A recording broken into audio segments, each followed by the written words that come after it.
Does Iran have the capability to match the rhetoric, or have we just seen evidence that it doesn't?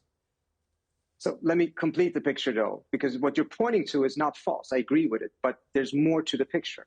First of all, when it comes to them hitting the Israelis, what you are allowed to see is the things that the Israelis permit to be shown, except for a couple of videos, and you have probably reported as well that some people have been arrested for posting those videos. The military censorship in Israel does not allow any reporting on all the military sites that have been hit. So as a result, the statistics that are being thrown out, or the images you see, does not account for that.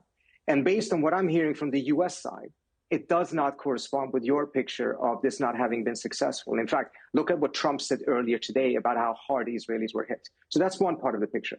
The part of the picture which I think you are quite correct in is that clearly, when it comes to the strike on the base in Doha, the Iranians signaled it very clearly. It was choreographed, it was theatrics, as well as the American strike on Fordow, in which the Trump administration made clear that the Iranians knew that it was coming to avoid any casualties, precisely because of a very simple fact. Between these three countries, two of them do not want to see escalation. One of them is the United States. The other one is Iran.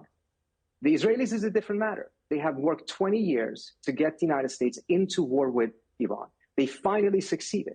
And I think Netanyahu was very disappointed that it was cut short only after a couple of days.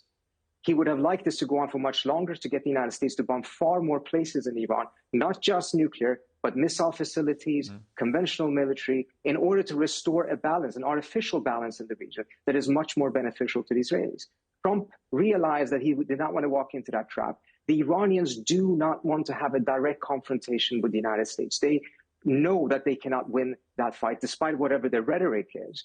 But what they did vis-a-vis Israel, I think, is a different story.